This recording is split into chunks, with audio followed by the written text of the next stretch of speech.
It Takes Two came out PS4, PS5, Xbox One, Series X, and PC. Months ago. I'm Dodson. This is Burke. Let's talk about it. Let's friggin' be about this game, right? That's right. From That's right. the start, who wasn't looking for a good gosh dang co-op game, you know? Who doesn't enjoy co-op with their bestie? You know what I'm saying? I understand that it is more of a niche market because there's not everybody that has somebody else to play with. Some people just want to get off work, not deal with people, which I get. I feel that. Come home, unwind, play a game or play online. And this one where you have to play co-op. There is no single-player option. It's niche, I get, but it was excellent. Chef kisses. Mwah, I gotta say. I mean, let's start with just how it looked. I mean, graphically, it's not breaking ground on graphics. It's not going to max out anybody's video cards. It's not going to make your PS4... Well, it might make your PS4 take off like a jet engine. It's going to scream. It's not going to blow your hair back, but it's so pretty and well done that, you know, it's these games out here now that they're doing that you overlook that. You don't need the top-notch graphics. If it's well done, it works. And this game works. This is definitely an example of gameplay matters more than graphics. And don't get me wrong, it's not an ugly game. I mean... We'll have footage playing that shows you it's a very pretty game. The animations are on point. All the art style is great. Oh, my God. It's not breaking the limit on anything, but it was pretty. I liked it. And the part I love, too, is there's many different chapters in this game. Each one's fresh. So each chapter, it's like a new game every single time. And it's fresh, but they have so many homages to games of past that it just was so cool. So well done from top to bottom.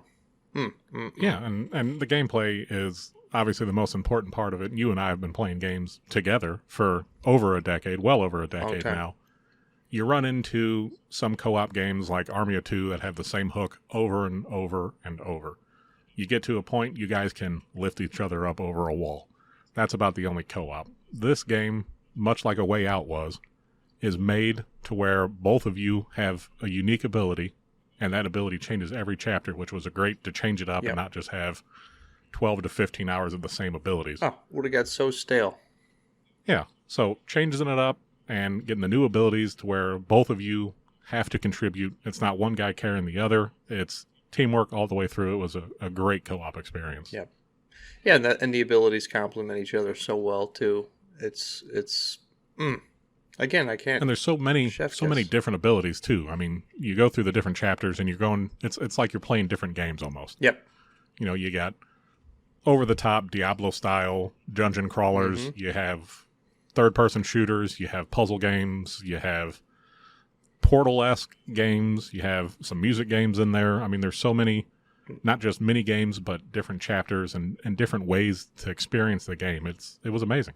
This is a gamer's game. I really do feel like it because, like we were saying, it touches on every different thing.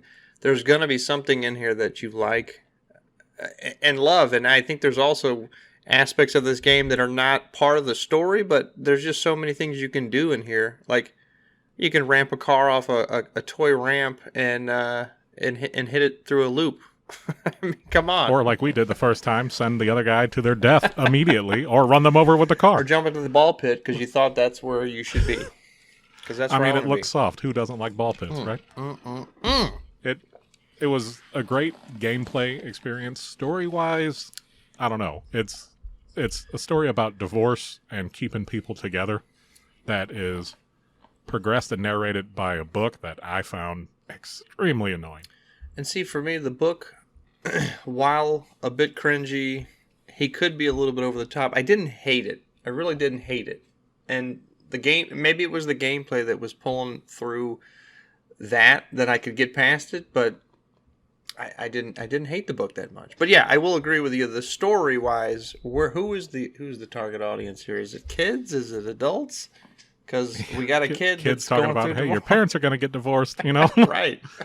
So it's rough to figure out who it's aimed at. I mean, co-op, maybe it's meant to be played by couples. I don't know. It worked for us. I think I think our bond's even stronger now than it was before. I'm never going to divorce you, boo. Not ever. Never am I That's ever. right.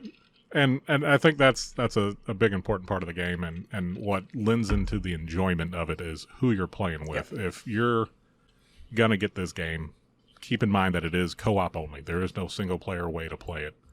You're playing with somebody, you got to play with somebody that you can rely on timing, on figuring out puzzles, on doing the right thing at the right time. Otherwise, it's just going to be a frustrating experience.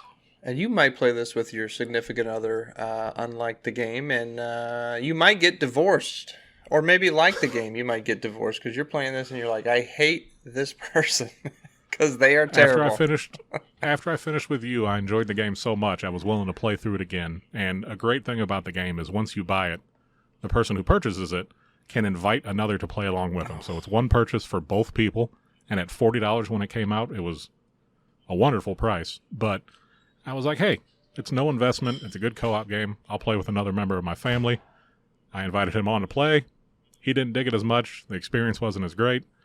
The co-op was a little bit more rough. Puzzles were a little harder to solve. It was a different experience playing with him than it was with you.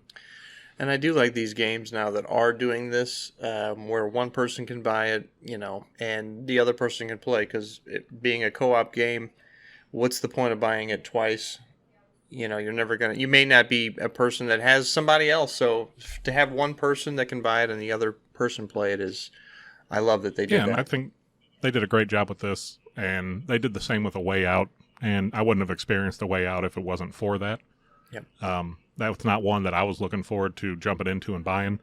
I thought it was well done, but not nearly as good as It Takes Two. And there are a handful of games that do it as well. The new Ghost Recon has an invite a friend mode that they can play along as long as you're playing.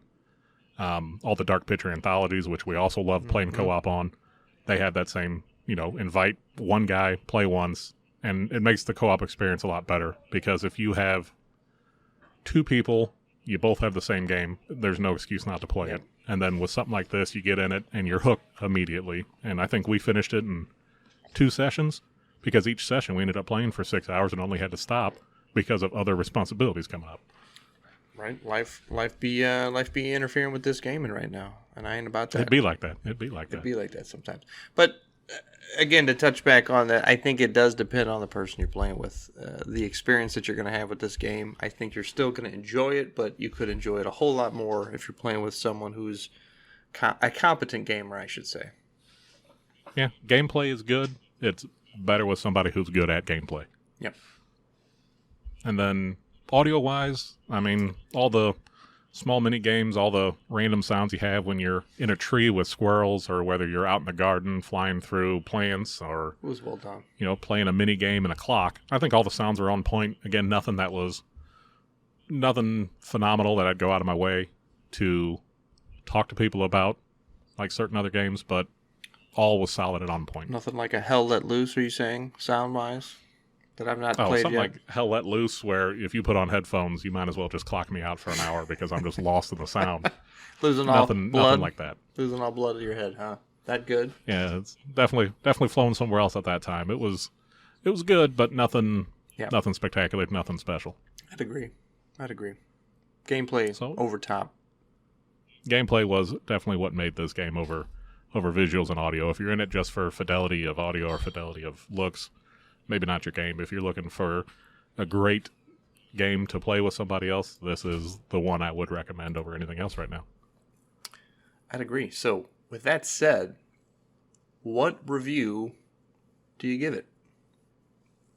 Well, especially being a $40 buy-in, and that counting for both people, so $20 a piece if you want to split it that much, then co-op, absolutely a buy. It is no questions asked. A buy at full price, even though it's now been 6 months it's been out or longer. I'd still pay $40 for it. It's still worth it. And I'd have to agree. I mean, I didn't pay a cent for it, which is the right price to anybody, but being that, and if the shoe was on the other foot here, I would have totally bought this myself and shared it with you. It's that good of a game. I feel like even throwing money out just to buy it for someone else who hasn't had a copy yet, just so they can experience it, because it is that good of a game. It's that much worth it. If you got somebody to play co-op with, whether you have the EA Pass or not, on the EA Pass I believe it's free right now, definitely download it. It is the best co-op experience I've had in years, and I'm looking forward for something to try to top it. Dare I say ever. Dare I say ever. That's a big ask, but honestly, off the top of my head, I can't think of anything that tops it right now. Just saying. You ain't lying. You ain't lying. Mm-hmm. You spin these truths. That's right. So what are you waiting for? Go out, get it today. Absolutely.